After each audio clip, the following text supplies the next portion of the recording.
All right, hi, boys and girls. We're going to start reading our new chapter book. It's called Third Grade Angels. And I hope you enjoy it. It's by Jerry Spinelli. And so I just have the cover of the book on the front of our screen while I read it to you. And if I have pictures, I'll show you the pictures, okay? All right, Chapter 1, Finally is the name. I heard it first in kindergarten. First grade babies, second grade cats, third grade angels, fourth grade rats. I didn't like being a first grade baby. I wasn't a baby. I didn't like being a second grade cat. I liked dogs. All this time I've been waiting to be an angel, and now I am. Today was the first day of third grade. We could see it from the hallway as we headed for our new classroom. It was right on the door, a big sign, Welcome Angels. Our new teacher, Mrs. Sims, was standing there saying it to each of us as we entered the classroom. Welcome, Angel Brett. Welcome, Angel Heather. Welcome, Angel Emma.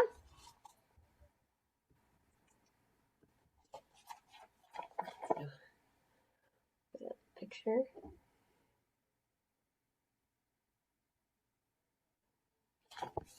Okay. Amazing.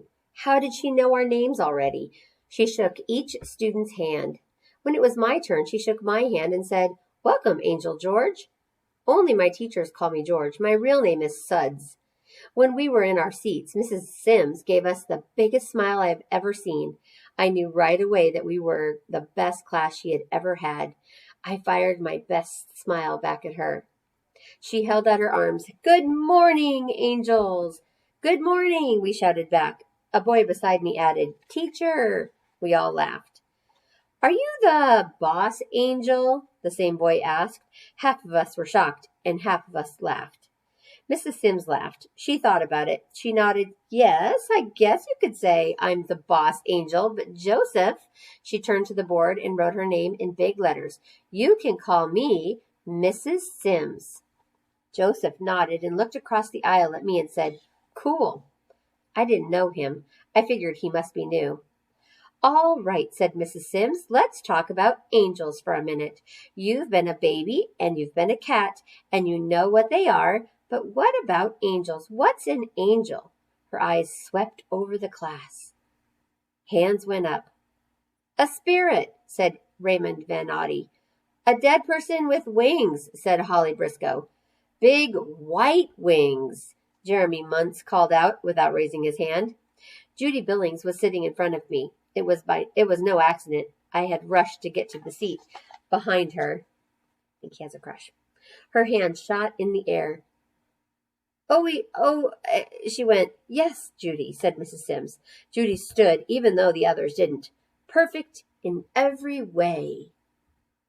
That was her answer. The way she said it, so sure, I got the impression she knew a couple of angels personally. Let's see if you can see that picture. Mrs. Sims pointed to her. Good, all good answers. She motioned the rest of the hands to go down. Now, let's talk about. Christina Serrano practically screamed, Mrs. Sims, your earrings are angels. She was right. Dangling from Mrs. Sims' ears were little silver angels with wings. A couple of kids clapped. A couple said, Cool. Beside me, the new Joseph kid said, You da chick, but not loud enough for the teacher to hear. Mrs. Sims bowed. Thank you, thank you, thank you, friends. You are very observant. Last year's class didn't notice till the third day of school. She clapped her hands. All right. Now, where were we? She pointed to Judy Billings again. Yes, perfection. I've heard that too. Whatever angels may be, everybody seems to agree that they're perfect. All right. She looked us over. Show of hands. Anybody here perfect? We all turned around to see if any hands went up. One did. Mrs. Sims seemed surprised. Well, Joseph, congratulations to you. Joseph grinned and slapped his own hand down. Nah, just kidding. Mrs. Sims pretended to wipe her brow. Whew. Had me worried there for a second. I wouldn't know what to do with a perfect third grader. Send him to angel school, someone piped up. Everyone laughed, Mrs. Sims hardest of all. It was only when she stared at me and gave me a thumbs up that I suddenly realized something. The one who said it was me. I couldn't believe it. I never did anything like that in my life. I never speak in class unless I raise my hand first. What got into me? I wondered if it had something to do with sitting next to Joseph. I can see I am going to love this class, said Mrs. Sims. Okay, angels are perfect. Real angels, that is. But we're not really real angels, are we? We're third grade angels. People type angels, right? Right, came the calls. So she went on, the best we can do is, she waited to build up the suspense. The best we can do. A couple, huh? Started popping up. In other words, said Mrs. Sims, in order to be good third grade angels, all you have to do is do your best. She looked us over. Got it?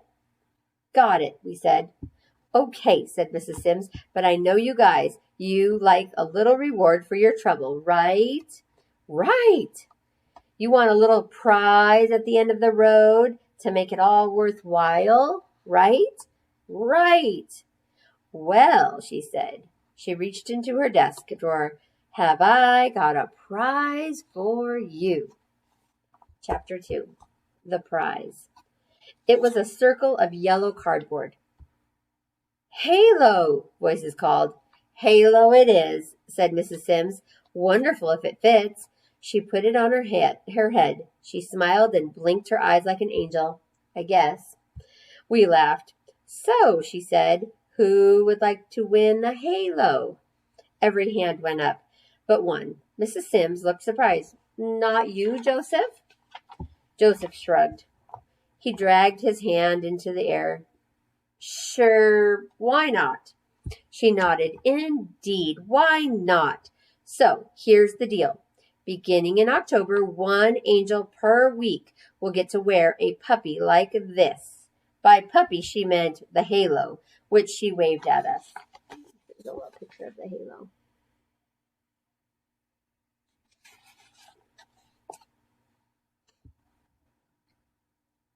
When your boss angel's week is over, she grinned at Joseph, you may take your halo home. You may sleep with it for all I care. We laughed again. So, you ask, how do I get my halo, Mrs. Teacher? She pointed at us. Ha! Good question. Becoming an angel. Phew! That was easy. All you had to do was make it to third grade. But this, she jabbed the halo at us, this you have to work for. This you have to earn. Billy Umberger's hand was waving. How do we earn it, Mrs. Sims? She blew Billy Umberger a kiss.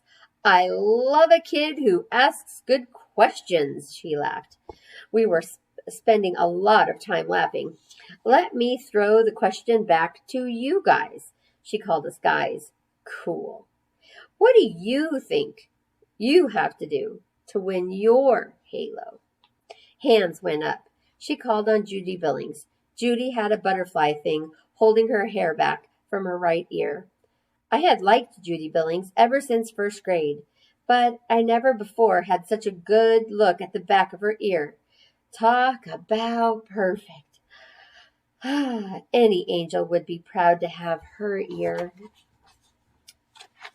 All right. Be good, Judy said, like she was daring anybody to disagree. Okay, said Mrs. Sims. She repeated it as she wrote it on the blackboard. Be good. She turned back to us. What else, Ronald? Help people, said Ronald Chew. Mrs. Sims wrote on the board, helpful. She looked us over. Jenadea Owens said, be nice. Nice, wrote Mrs. Sims, and so it went.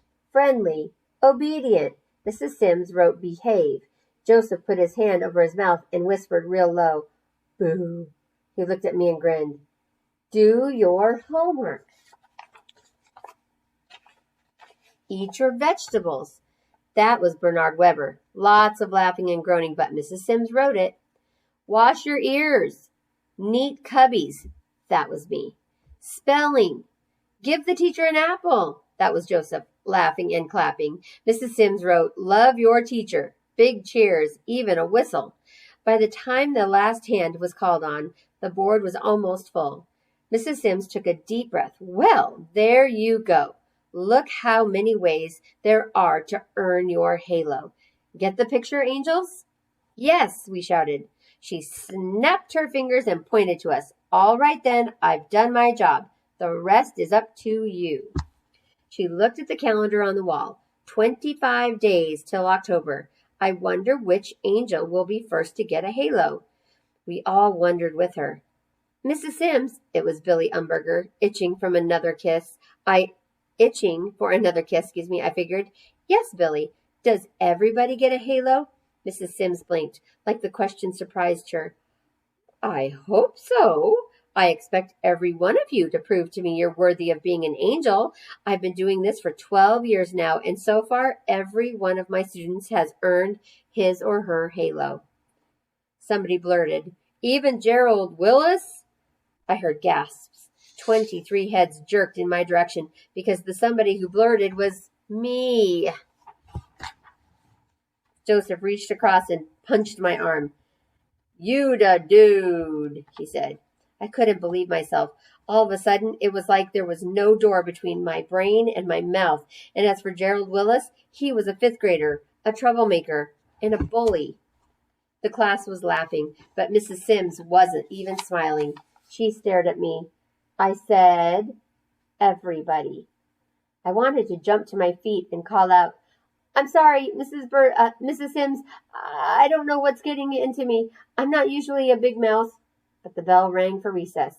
I was first out the door. All right. I think we'll stop there. Let's see how long our next chapter would be. Yeah, it's about 6 pages, so we'll wait. All right, guys, I hope you're enjoying this book so far. I think that I really understand this book because that's how I feel about you guys. You're my third grade angels and my kind kids, my helpful kids. So hopefully you'll enjoy this book. If you already own this book at home, you can read along with me in your book. When we finish this book, there will be a quiz on the story at the very, very end. So you will want to be listening in to our chapters. And as soon as we finish this book, we're going to start with our Charlotte's Web, which is what our whole school celebration is. So we've changed our whole school celebration. We used to have a book celebration for everyone from kindergarten to 12th grade, K-12, and now we've changed it. So third grade focuses on Charlotte's Web, and we'll get to dress up as any characters from Charlotte's Web. So you can be thinking about that now. We're not there yet, but you can be thinking about your costume in case you and your parents have to get going on your costume. So we will be doing Charlotte's Web for our October book celebration. So, all right, guys, I hope you enjoyed that, and I hope you have a wonderful day, and keep working hard, just a little bit at a time, and before you know it, you've eaten a whole elephant. All right, let me know if there's anything I can do for you. Thank you, boys and girls.